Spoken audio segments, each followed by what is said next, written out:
কালনা সিরিজের second part নিয়ে চলে এসেছি। এটা হচ্ছে তৃতীয় প্যান্ডেল। প্যান্ডেলটা দেখো পুরোটাই কিন্তু বেতের ছিল। তার সামনে মেলার এই জিনিসগুলো, চরকিগুলো কত সুন্দর লাগছে। এটা ছিল কালনা যুগের দ্বীপ ক্লাব। তো প্যান্ডেলটা একটু দেখে নাও, প্যান্ডেলটা ডিটেলিংটা একটু দেখে নাও। পুরো বেতের চটা তুলে তুলে তার সাথে মাটির ভার দিয়ে যে এত সুন্দর একটা প্যান্ডেল তৈরি করা যায়, এটা না দেখলে বোঝাই যেত না। তার সাথে ঝাড়বাতিটা দেখো, শাহী রাজরাজাদের মতো ঝাড়বাতি। তার সাথে প্যান্ডেলের গায়ে অসংখ্য খোল করতাল নিয়ে বসে আছে এরকম লোক। মানে থিমটা অনেকটা কীর্তনের মতো থিম করা হয়েছে, কীর্তনের মতো। তো ঢোল করতাল নিয়ে কীর্তন করছে। তার সাথে মায়ের রূপটা একটু দেখো। তার মা তার ছেলেপুলেদের নিয়ে, ছাত্রছাত্রীদের নিয়ে হাঁটছে, হাত ধরে পথ দেখাচ্ছে।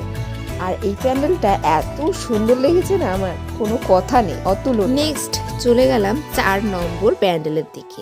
এটা অনেকটা ফার্স্ট প্যান্ডেলের মতোই এসেছে, কিন্তু প্যান্ডেলটার ভেতরটা এত সুন্দর না, তোমরা জাস্ট চোখ ফেরাতে পারবে। এটা রাজস্থানে মানুষের মতো ড্রেস, জামা কাপড় ছিল পুতুলগুলোর মধ্যে। তার সাথে অনেক কাঠের পুতুল, দেয়ালে ছিল সরা, নানান ধরনের লাইটিং ও নানান রকমের কালার দিয়ে প্যান্ডেলটার সাজসজ্জা অতুলনীয় ছিল। প্যান্ডেলের সামনে দাঁত বের করা দত্তিটা যেন প্যান্ডেলটাকে পাহারা দিচ্ছিল। তার সাথে ছোট স্পঞ্জ টাইপের জিনিসগুলো কেটে এত সুন্দর ফুল বানিয়েছে, তোমরা একবার জাস্ট দেখে মুগ্ধ হয়ে যাবে, মুগ্ধ। নানান ধরনের মশারি, নানান ধরনের স্পঞ্জ কেটে কেটে বড় বড় ফুল বানিয়েছে। তার মধ্যে মানুষগুলো অসম্ভব সুন্দর হয়েছিল। ওপরের দিকটা অনেকটা ঝালর ঝালর টাইপের ছিল। তার সাথে যেন পদ্ম ফুল ফুটেছিল প্যান্ডেলের গায়ে অসংখ্য, এরকমই লাগছিল দেখতে।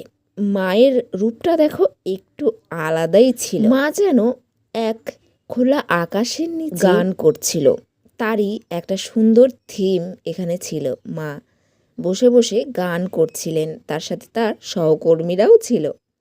তো এই প্যান্ডেলটা তোমাদের কেমন লেগেছে কমেন্ট করে কিন্তু একদমই জানাতে ভুলবে না। আমার তো অসম্ভব সুন্দর লেগেছে। থার্ড পার্ট নিয়ে চলে আসি তাড়াতাড়ি। কালনায় যে নামকরা সরস্বতী পুজো হয়, আমার এই ভিডিওগুলো না দেখলে কিন্তু একদমই বুঝতে পারবে না।